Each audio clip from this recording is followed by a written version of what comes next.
What's up YouTube, Dal here from Zephyr War Games. Today bringing you my updated blind go second Kashtira deck. This one worked out incredibly well for me at this weekend's locals and did really well. My only loss was to Sword Soul, and that was purely because game one I opened up like 3 planets and then 2 cards that wasn't really playable, and then in game 3 I opened up 2 Talents, 2 Kashtira, Fenrir, and then nothing really that could break their board. That being said, my other matchups I'll explain a little bit later on. So with all of that out of the way, please smash that like button, hit that notification bell and subscribe so I can show you more spicy interactions with this deck and how this deck can actually counteract, because I think right now it's got a massive target on its back. Everyone is prepared for it, everyone is ready to kind of break it, whereas I feel that using a blind second strategy with it, as long as you feel confident in knowing how to break specific boards, can do really well. So we'll dive head first into the profile. Before we did that, round 1 was Sword Soul, which was the one I lost. Round 2 was Sword Soul again, which I won. Round 3 was Labyrinths, which I also won. And then round 4 was Madolches, which was actually really tricky because this Madolche player like main decks, Kaijus and everything. So I had to kind of, it was nice that I could go second, which I think was something he wasn't expecting. And I was able to win the dice roll, so that was kind of cool. Anyway, we start off with triple Rise Heart. Everything else is it's going to be standard on the lineup. So triple Rise Heart, triple Fenrir, triple Unicorn, 1 Tier Cash, 1 Scareclaw Cash, and 1 Ogre. Now, I think that these ratios work out perfectly fine for me. I don't think there's anything I would want to bump up more than what it already is, to be completely honest with you. Obviously the only ones you can bump up is here, maybe the Tier or the Scare, but I feel that the ones, they do exactly what they need to do and there's not really anything more that needs from them. The only hand trap we are main decking is Triple D Shifter, and like I said, we're going for a blind go second build, and what I mean by that is I always thought, like, going back and forth with this, so shout out to Kyron, we were kind of deck theorying, and it was like, do you go blind second, do you go heavy hand trap, do you go with the adventure engine? And normally what it came down to is like, well, more people are going to be prepared for this going, like if they're going second.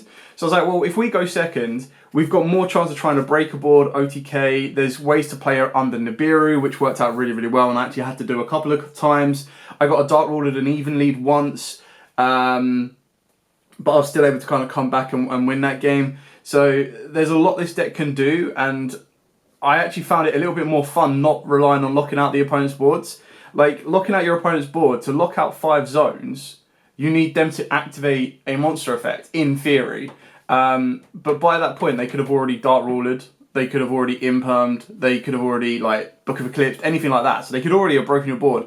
So locking 5 zones isn't always the end-all, be-all, because people can still play with minimum zones.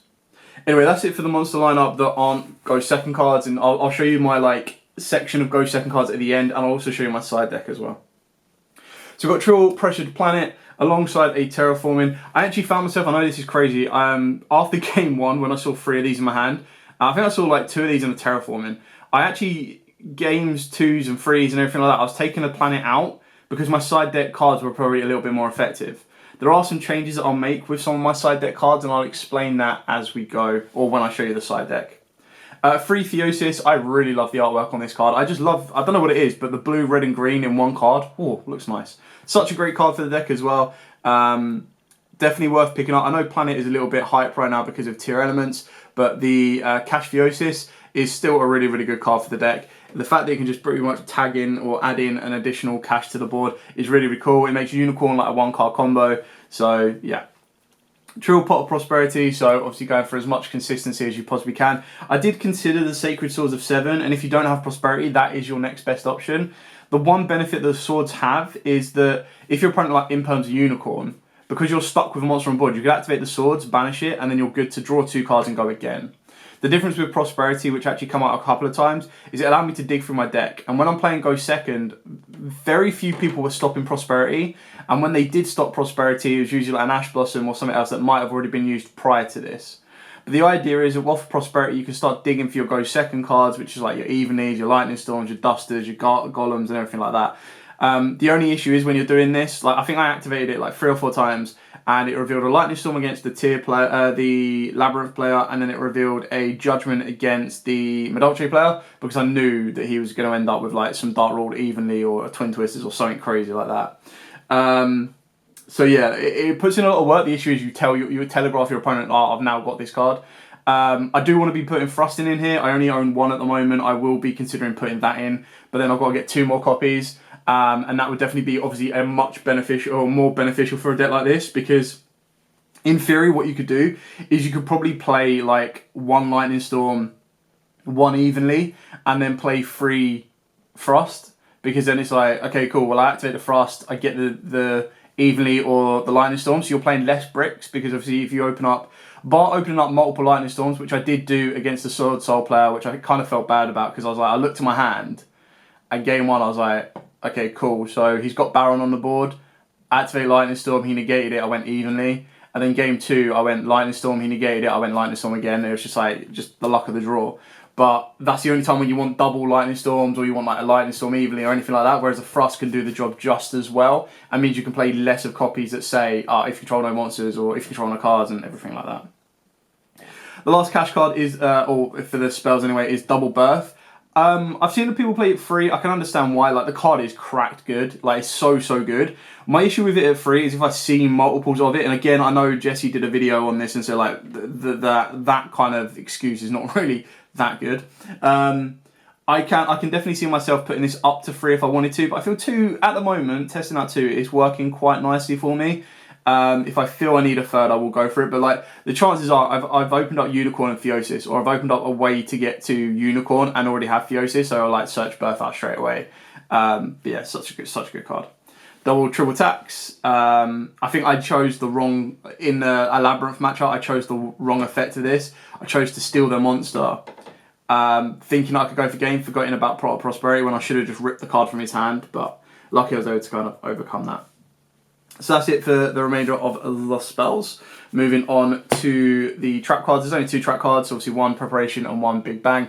You never want to see this card in his hand. I don't rate its on-field effect. So if a Cash XYZ monster is on the field and a player controls 2 or more monsters, they must banish monsters they control face down, so they only control 1 monster. Now, okay, it's okay if you've already got the setup, but the fact that you're going to bring it down to 1 monster, you're either going to like bring it down so that you only control Shangri-La and then lock out another zone, or you're going to bring it down so you only control Rise Heart and then unlock all their zones. So the chances are 9 times out of 10 you're banishing this from deck from a Rise Heart, which is crazy good because it lets you basically special summon one of the materials attached to a Cash XYZ. Insane. So yeah, I also found myself siding out Preparations as well, because there were times I was like, all right, okay, cool.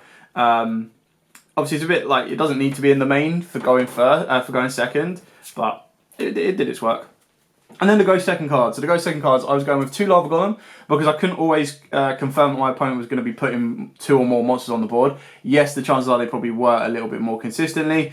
Did put in a lot of work, but the reason I went with 2 of this is because I ended up going 3 Lightning Storm, 1 Duster, and then 3 Evenly. So again, you could very easily take out the Duster, put out the Lava Golem to 3, mix the ratios up around with this, but the way I did it is, I was like, Lightning Storm deals with front row and back row, so no matter whether I face a control deck or if I face a heavy front heavy deck, I've got that covered. And then Evenly Match is just like a blowout card for all decks. Yes, I'm not going to OTK that turn, but the chances are when they've committed so many resources thinking that their board's unbreakable, and then it gets broken, and then I set up my board with the remaining 5 cards in my hand, Fenrir can banish the last card if it's a face-up card, everything else like that. So it worked out really, really well. Yeah, so, and that's it for the main deck. So as you can see, this is like what, 3, 6, 7, 8, 9 cards. So this is your 9 card adventure package. This is free Imperm, free Ash, like free Vader if you want to do it that way. It really depends on what you wanted to play. I just felt more comfortable. The fact that I knew more people, if they were prepared for Cash, would be trying to break my board going first setup rather than trying to protect their board. It worked out nicely. So for the extra deck, I mean, the extra deck is a little bit, yeah. I've put it in I say I put it in I put it in order of the cards I've used the most. So obviously Shangri-La is probably like one of the first ones you go to. Rise Heart, I never resolved its attach effect and I never resolved its banish effect, because the chances are when I set up my board with this, you're usually, like when you're finishing your board, you're usually going Shangri-La, Shangri-La, Diablos, and then Rise Heart. And by the time I got to that point, people were like, okay, cool, scoop or whatever. But these are your main cards you're going to go through. This one was the other one that I went through more times than not, and it put in so much work because I was like, okay, I've got talents, I can steal my opponent's monster, but then I'm locked into XYZ, so I can't link it off or do anything with it. So unless I was stealing a level 7, I couldn't make a rank 7 monster. So I was actually using Big Eye to steal them, and usually I'm stealing a card that has built-in protection or a card that would provide me with benefit and negate my opponent. This card actually came up once, and the only reason this came up was because I didn't have this in my deck at the time, annoyingly. But this came up. I actually made this to pop Secret Village of the Spellcasters, which is really, really good. And then obviously you get Dark Iron Dragons. So these are basically just 2 rank 7s that let you pop cards. I've seen a lot of people doubling up everything for the cash matchup. So if you are expecting to face the cash matchup, you might want to double up your important cards, because then it's like, right, well, if they look at my extra deck and try and banish anything, they're not really banishing anything of value. Draco Sack, Biscayas, Flare, and Zeus. So never made any of these.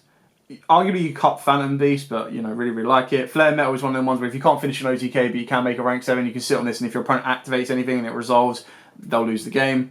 The Abyss Guys, I still rate, because you make it with Ogre and the Tier Element Cash. And yes, okay, so it stops, while it has materials, it stops level 5 or higher from attacking. But that's fine, because then it's great for the mirror match. And the idea is that during your opponent's turn, you're going to detach a material. And then during your turn, you'll detach a material anyway, so that your stuff can start attacking. And then you're good to rock and roll. And then the last 3 cards is 3 links. So the 1 Goliath, the 1 Donna, and the 1 BLS. Now, again, if the Ibli package is starting to be utilised a lot more, if I put the Ibli package in, then you'll start changing some of these out. And like I said, there's flex spots in the form of, like, I would probably now, I'd probably cut this guy right here. That would then be like an Almirage in order to kind of get rid of an Ibli if it's given to me. Well, I don't think Almirage can get rid of the Ibli the first time, but basically you'd play cards to get rid of an Ibli if it's given to you, and you'd play cards to get rid of the Ibli when you use it. So that's kind of what I would be looking for on stuff like that. These are all kind of situational. So this is just like a boss monster if they can't out like a untargetable, undestructible, like towers kind of thing. Donna is in here to deal with stuff like Baguska. It's also a link way of dealing with stuff like Secret Village and everything else. And then of course the Goliath is you banish it off Prosperity, and then you attach it to your Rise Heart for its own effect, and then a Rise Heart can't be destroyed by card effect. So again, all pretty self-contained. It does need a little bit of work, and there is stuff in the side deck that I'll be changing. And then it was basically just like lesson learned from the locals. So I went with Triple Token Collector, because even though we weren't playing by the new list, I knew that a lot of the local players that were playing Sword Soul before the tier format were going to be hyped and were definitely on it. And there was 4 Sword Souls at our locals, so that was the right choice. The only time I messed up with this is I dropped it on my opponent during their turn to stop a long one burn, because we were getting close to time. There was like 5 minutes left on time. I was like, I can't afford to burn through long one. So I dropped the Token Collector, but then realised I couldn't get off the board and locked myself out getting into cash monsters. That being said, especially with this card as well, Nibiru, because people were getting quite lazy and not expecting this to be hit on them, I was like, okay, you're going to, more for you. I definitely want to put Dark Hole in this deck, because being able to go Token Collector, Dark Hole, if the Sword Soul matchups start to kind of increase a lot, is near enough invaluable, because you drop this against your opponent, you stop them from making tokens, you activate Dark Hole, you destroy it, and then once you start going, okay, cool, cash monsters go, go, go, go, go, during their turn, if they summon a token, you bring back Token Collector. I did consider enemy control up, and I was like, you know what, I'm still going to end up having a monster which still locks my cash out, which sucks.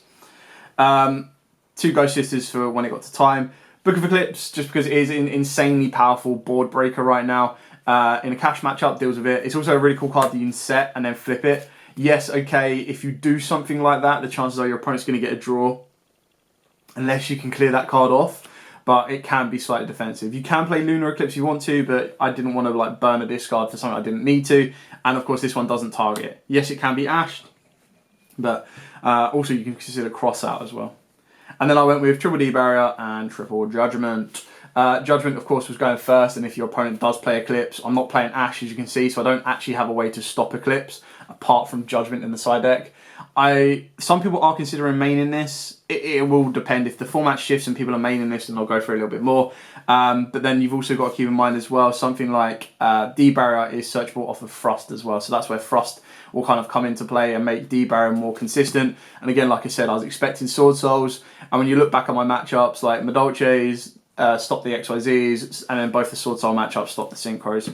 So it's just one of them ones. The only issue with a Go Second deck like this, or a blind Go Second deck like this, is it's very difficult to kind of mind read your opponent in the sense of, are they going to try and throw me off my game and make me go first, or because they're so confident they can break my board, or are they going to stick with the strength of their deck and continue to go first and expect to stop me breaking their board? Obviously, I have my own theories of what I would do in that scenario, but yeah. Anyway, thank you so much for watching. I know like a lot of people were like, this deck sucks, I don't want to play against this deck. It's not as bad as a lot of people make out. It is incredibly good and incredibly powerful, and I really do like it. I thought I wasn't going to like it, because through tests and everything else, it was literally just zone lock, and I was like, okay, this is really boring.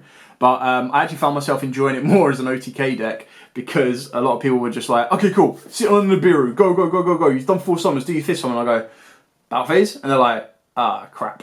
So yeah, I really enjoyed it in that sense, and the OTK capabilities was really kind of fun, just to kind of catch your opponent off, because they were like, oh, he's playing Cash, he's going to go first and lock my zones. You're like, nope, I'm just going to OTK you.